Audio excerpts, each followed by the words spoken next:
Kembali lagi di Nina di Film. Kali ini kita akan melanjutkan alur cerita komik yang berjudul 44 TH Period Survival Class. Melanjutkan di episode 21 dan 22 kemarin, kali ini kita akan lanjutkan di episode 23 dan 24 ya. Kita lanjutkan di mana barudak tim B yang masih selamat diajak ikut oleh dua anak yang menyelamatkan mereka ini. Kita kenalan dulu yang cewek bernama Kim Yul, kelas 21. Si Kim Yul memberi tahu ke Jung Woo, jadi Jung Woo jangan sesekali lagi berbuat itu. Maksudnya si Jung Woo kan di episode sebelumnya dia malah mencekik dirinya sendiri. Si Jung Woo merenung mendengar pepatah dari kakak kelasnya itu. Pada akhirnya jam istirahat kembali berbunyi.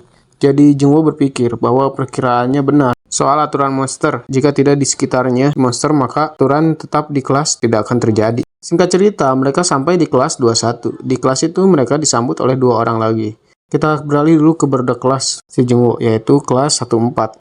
Yang ada di kelas hanya tim A dan tim D. Tim A sedang mengobrolkan tembok yang aneh. Aneh karena menjadi berubah, menggendut dan suhunya menjadi panas. Dari kejauhan, si Sujung tersinggung karena tidak diajak mengobrol dengan mereka. Dia mengira bahwa ketua kelas tidak memihak ke dia, Sujin yang mengabaikannya, dan si Suk-oh yang terang-terangan mau membunuhnya. Lalu tim A juga sama buruknya, pikiran si Sujung ya. Si Sujung mengira bahwa hanya dirinya sajalah yang normal. Tidak ada orang yang bisa Sujung percayai. Jadi dia harus melindungi dirinya sendiri, cenah. Dia pun membuka loker dan mengambil cutter, dan entah mau diapakan si cutter itu. Akan tetapi melihat wajahnya saja sudah memberitahu kita bahwa si Sujung akan membuat gara-gara nih. Pada akhirnya semua orang menunggu tim B dan tim C untuk kembali. Kita fokus ke obrolan si Doyun dan Wongu.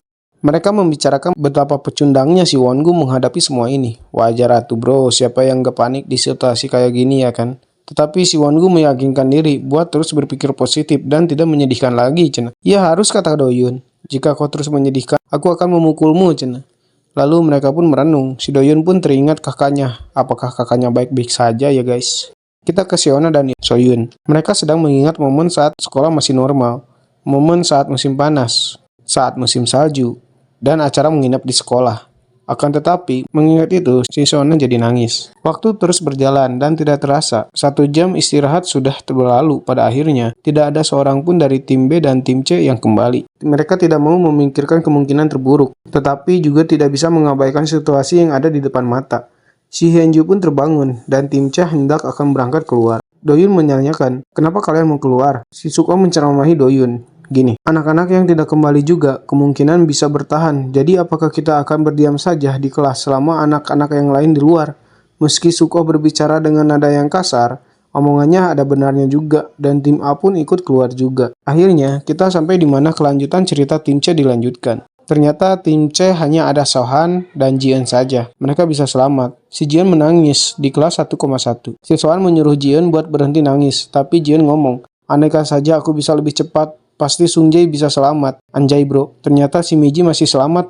Gimana ceritanya ya? Lanjut episode 24. Episode kali ini akan fokus membahas bagaimana tim C menyelesaikan masalah mereka dengan Monster Lab. Jadi, saat si Miji akan disedot ya guys sama si monster, kan si Jian malah lari tuh ke arah mereka dan meraih tangannya si Miji. Dan mereka pun berpegangan tangan sangat erat ya kan. Akan tetapi, sedotannya si monster itu terlalu kuat sehingga Jian gak kuat buat nahan. Dan Jian pun malah ikut terangkat juga. Untungnya ada Sohan yang ikut nahan si Jian. Si Sohan mengingatkan Jian buat pikir-pikir bagaimana cara penyelesaian menghadapi para monster. Dan Jian pun memikirkan beberapa hal untuk menyelesaikan masalah. Mereka harus mempelajari monster dulu. Ternyata bukan hanya larangan koridor saja. Apakah monster ini nih terjadi karena cerita mistis? Bukan. Jadi Jian mempelajari apa yang Miji lakukan sehingga monster ini menyedotnya. Kemungkinan ini peraturan sekolah. Jadi apa yang dilanggar oleh Miji? Ketika memikirkan itu, lengan Miji hampir lepas. Sohan membantu Jian buat mengingatkan bentuk dari si monster. Kemungkinan monster ini dari lab sekolah.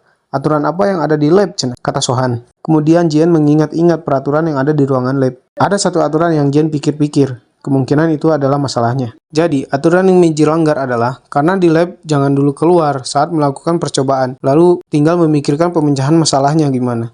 Setelah memikirkan banyak hal, si Jian akhirnya menemukan satu jawaban, yaitu jika terjadi kecelakaan, minta tolong guru.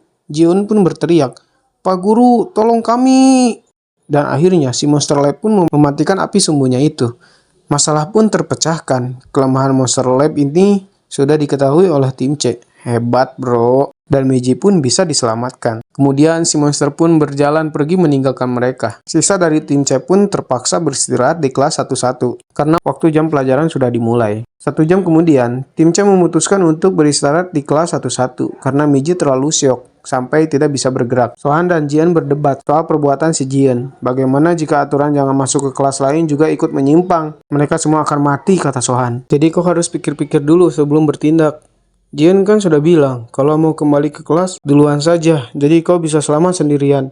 Terus kenapa kau kembali lagi ke sini? Ikut membantu? Udahlah, kata Sohan. Jian menceramai Sohan. Kau bersikap dingin, tapi kau begitu peduli dengan teman kan? Karena malu jadi kau bersikap dingin. Jadi jangan pernah meninggalkan teman lagi ya, kata Jian. Si Sohan marah mendengar omongan Jian tadi. Kau tahu tidak? Kita hanya beruntung. Kemungkinan besar, kita akan mati jika bertemu dengan monster lain. Apa kau pikir peraturan lain juga bisa diperbaiki setelah dilanggar, Terus alasan Sohan kembali adalah soal cerita mistis yang menyimpang. Kemungkinan cerita mistis bisa jadi monster ketika seseorang berjalan sendirian di lorong. Apa? Teman. Memangnya siapa yang aku anggap teman? Kalau tidak tahu apa-apa jangan sok tahu deh. Dan mereka pun pak diam-diam, gak bicara apa-apa. Lanjut ke cerita tim B yang masuk ke kelas 21. Tim B bisa beristirahat karena terlalu capek. Mereka pun bisa tertidur dengan aman. Dalam mimpi si Jengwo, dia didatangi oleh si Sujin yang sedang mencekiknya sambil bilang, "Aku mati gara-gara kau." Padahal Sujin memberikan seragam olahraga padamu karena percaya padamu, Juna. Sambil perlahan kepala Sujin berubah jadi bola. Kemudian muncul sosok antagonisnya si Jengwo dengan ngegas. "Kenapa kau tanya? Ya aku juga mau bisa bertahan hidup lah bodoh." Sambil menendang tubuh Sujin dan langsung menghajar sosok Sujin itu sampai berdarah-darah. Sosok antagonis si Jengwo berkata, "Aku juga harus hidup. Benar kan?" Dia bertanya pada Jungwo yang asli. "Benar kan?" Sambil melirik ke arah Jungwo yang asli. "Karena itulah, berhentilah sok baik bodoh." Apakah Jungwo akan jadi karakter antagonisnya nanti guys? Kemudian Jungwo pun terbangun dari mimpinya.